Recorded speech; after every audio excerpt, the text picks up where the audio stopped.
noches.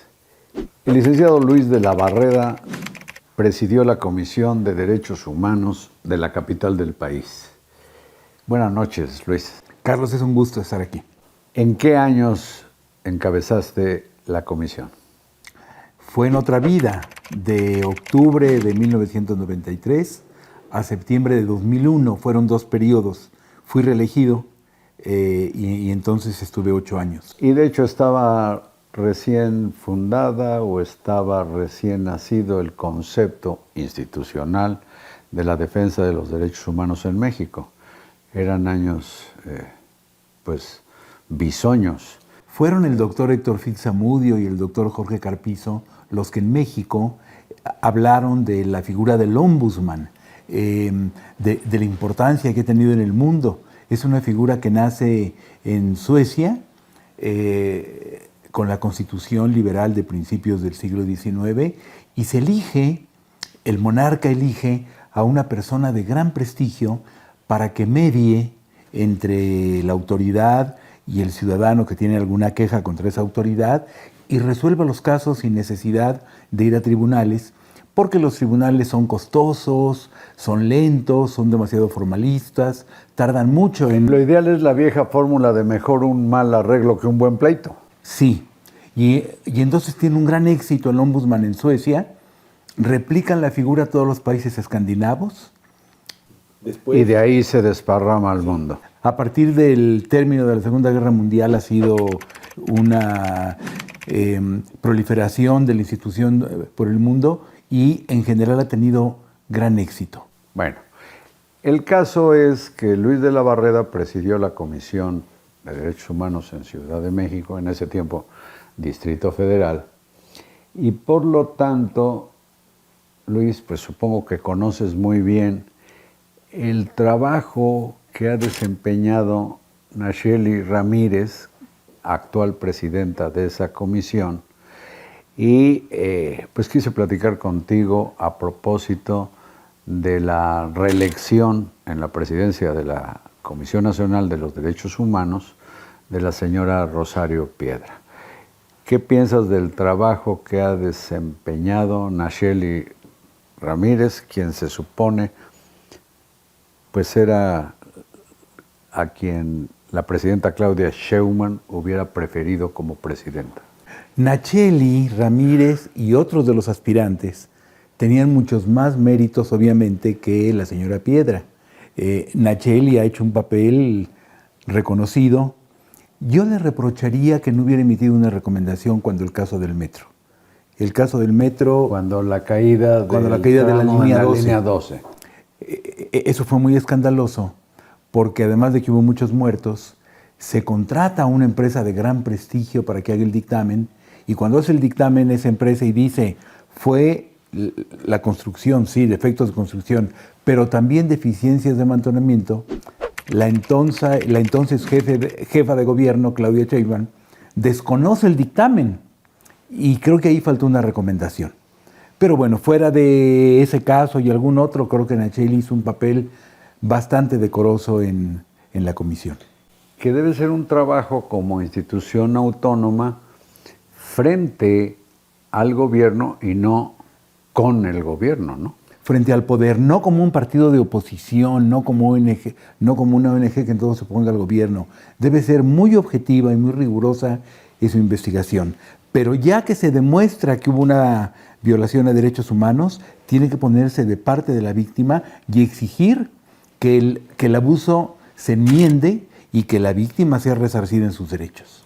Bueno, eso por lo que toca a la Comisión Capitalina. ¿Y qué piensas de la gestión, que pasaron ya 5 años y va a duplicarse este periodo, con Rosario Piedra en la Comisión Nacional? Bueno, pues fue una gestión verdaderamente desastrosa. Ella decidió desde el primer momento que iba a apoyar incondicionalmente al gobierno. Al muy poco tiempo de que había asumido el cargo, le preguntaron sobre los periodistas asesinados durante el gobierno de López Obrador. Que no tenía idea. Y dijo que no sabía.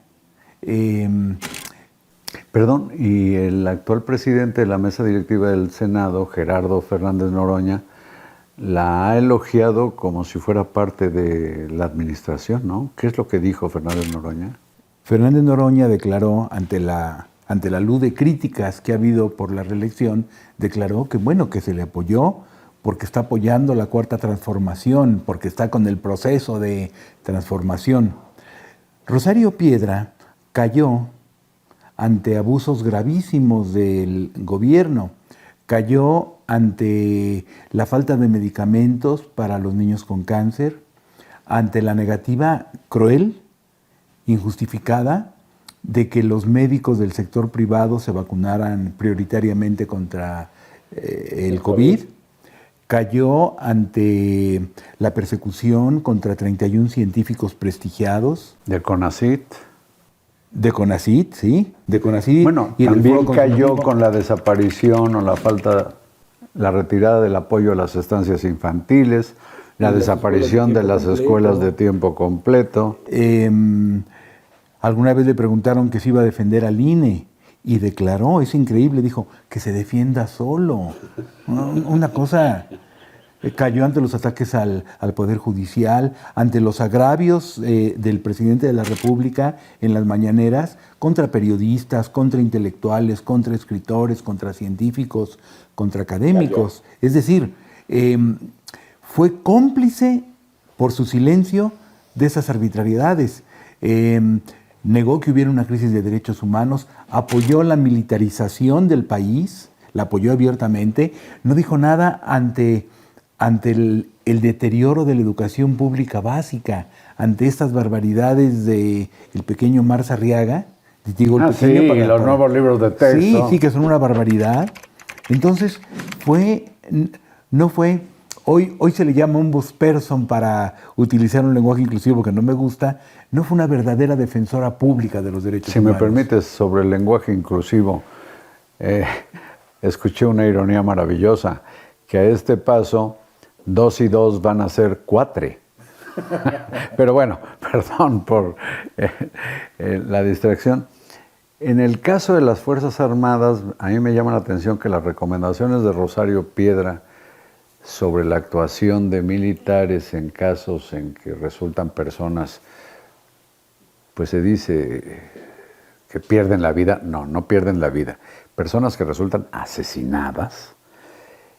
Sus recomendaciones eran por el sentido de reclamar el uso o denunciar el uso excesivo de la fuerza, no lo que técnicamente le llaman ejecuciones extrajudiciales, cuya traducción son homicidios. Por supuesto, homicidios calificados. Porque en México no hay ejecuciones judiciales, dicho sea de paso.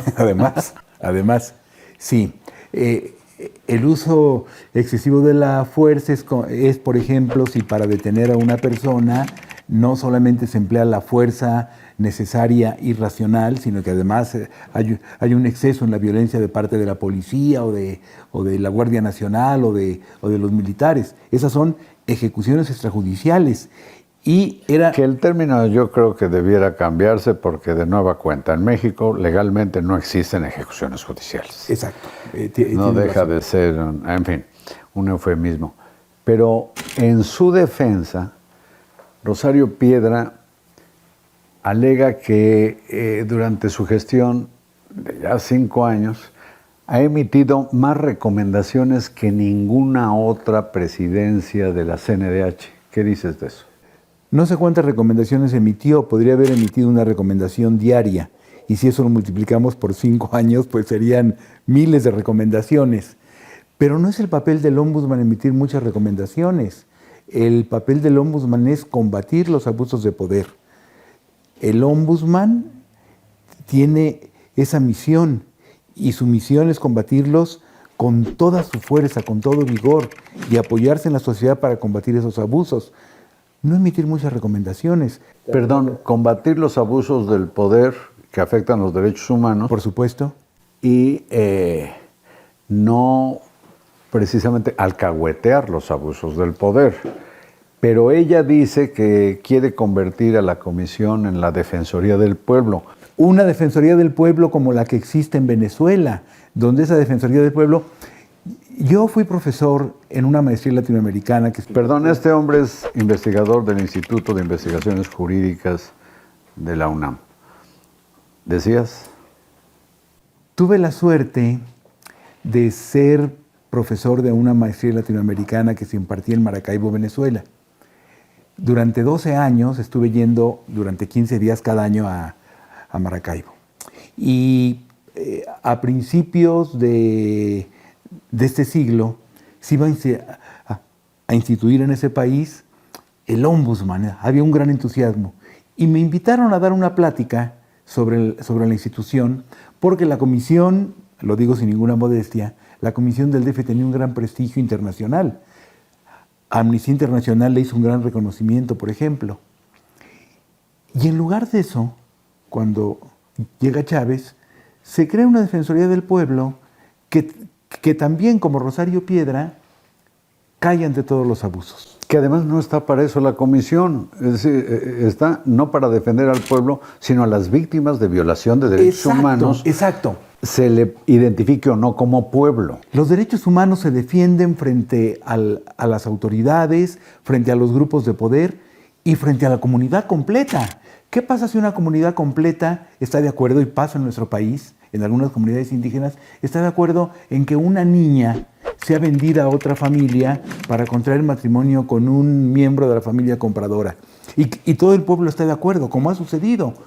La comisión tiene que defender a la niña, no al pueblo. Bueno, ese es un buen ejemplo de lo que es la tergiversación de las funciones de la CNDH. Pero Luis, el tiempo de esta emisión se está agotando. Yo te pido que permanezcas porque quiero que toquemos otro punto. Se ha dicho, como ocurrió esa noche en el Senado, que las anteriores administraciones de la CNDH no hicieron nada más que alcahuetear a los gobiernos del PRI y el PAN. ¿Aguantas aquí? Sí, se nos fue muy rápido el tiempo. Luis de la Barreda, muchas gracias y hasta mañana.